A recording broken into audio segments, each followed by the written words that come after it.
noches, querida audiencia. Bienvenido a Mirando Lejos.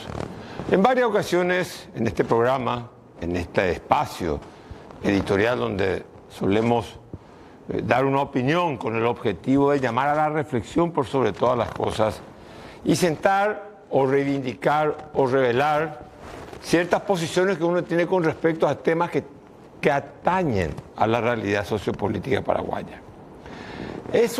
Ha sido casi una constante, no solamente en este programa, sino en otros espacios periodísticos que he ocupado como protagonista, en el sentido que me invitaron, o que también he dirigido yo alguno que otro programa, o también en mi vida pública, como parlamentario, o también como escritor. Siempre he sostenido que las democracias se profundizan, son más auténticas, son más transparentes, en la medida que nosotros podamos realizar ciertas reformas en el ámbito institucional, en el ámbito social y en el ámbito político.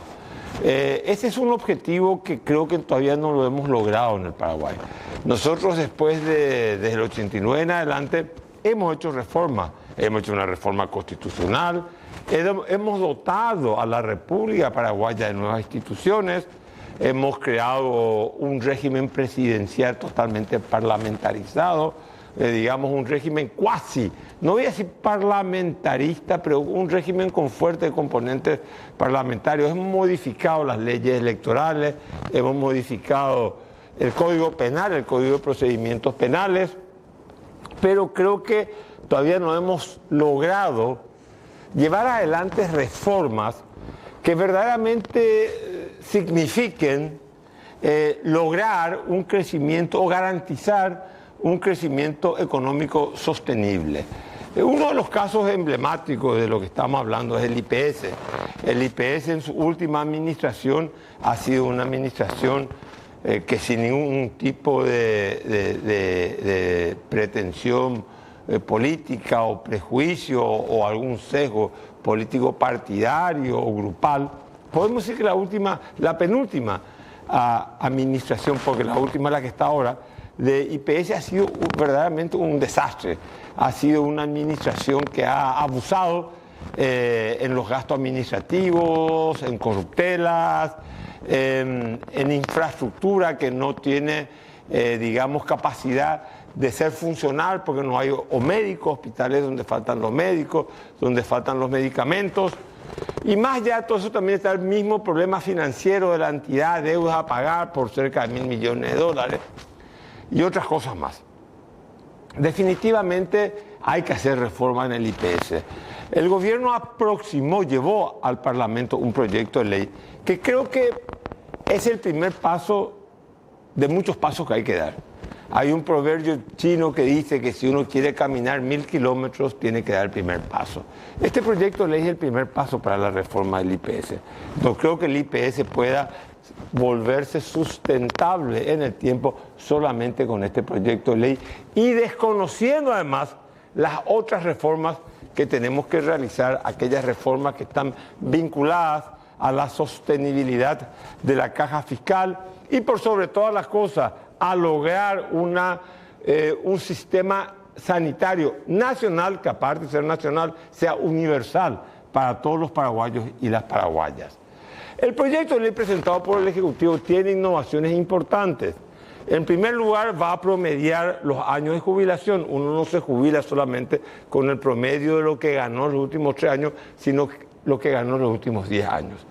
Con esto lo que se busca es sacarle el estímulo a una práctica que es perversa, en donde supuestamente el empleado cobra durante mucho tiempo un salario inferior, el negro cobra otro salario y luego los últimos 3 años se le eleva al salario real y con eso se quita el promedio de los últimos 3 años, entonces cobra mayor jubilación pero aportó menos.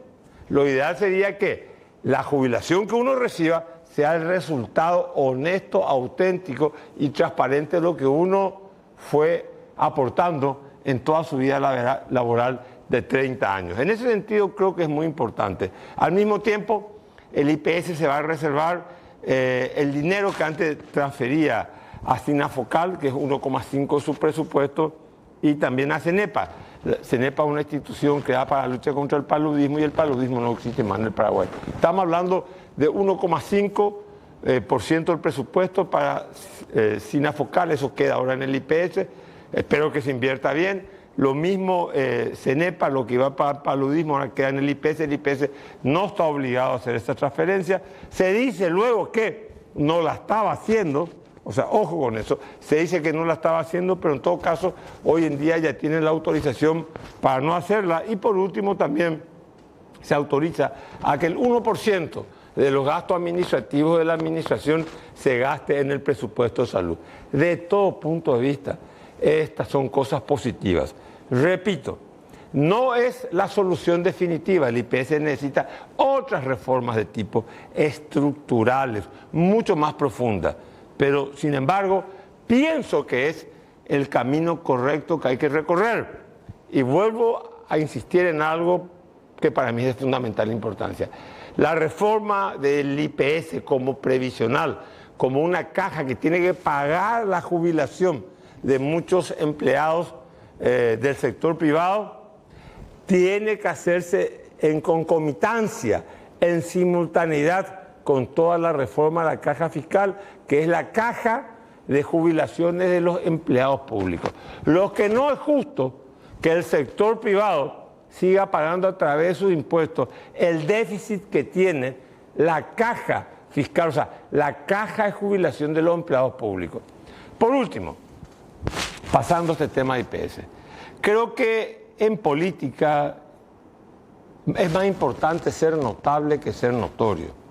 El Parlamento paraguayo se está convirtiendo en una instancia con mucha notoriedad, pero está perdiendo a figuras, a integrantes que verdaderamente sean personajes notables y no personajes notorios.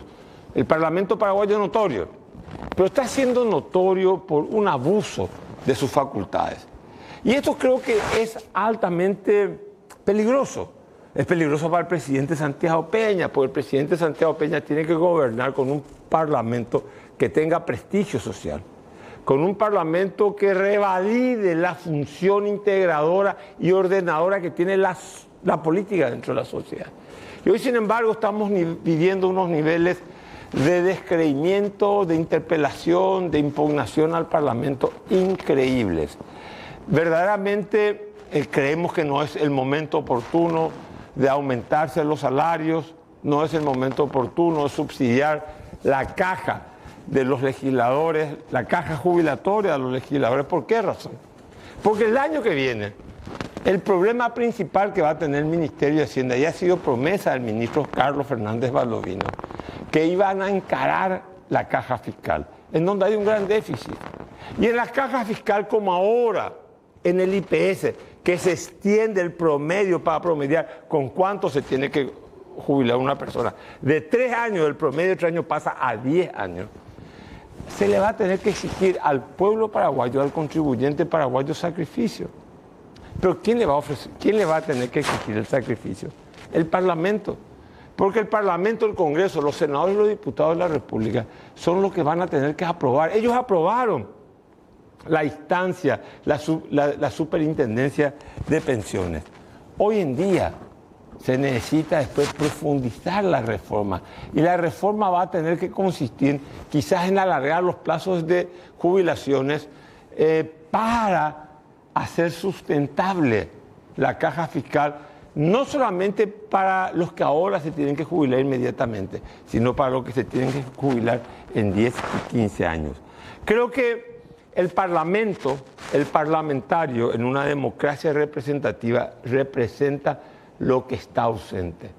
No hay una democracia directa, una ágora griega en donde el pueblo se reúne y permanentemente vota cada ley. Eso es imposible en una democracia moderna. Por eso se creó la ficción de la representación. El pueblo está representado a través de sus legisladores. Ahora bien, si el pueblo no se siente representado por sus legisladores, si el pueblo entiende que el Parlamento representa un espejo quebrado, en donde el pueblo no se ve reflejado, entonces empezamos a recorrer los caminos torcidos de la democracia. A los que hoy ejercen una mayoría parlamentaria, es importante siempre recordarles: quien tiene la mayoría parlamentaria no tiene la verdad, y quien tiene la mayoría parlamentaria no lo tiene para toda la vida.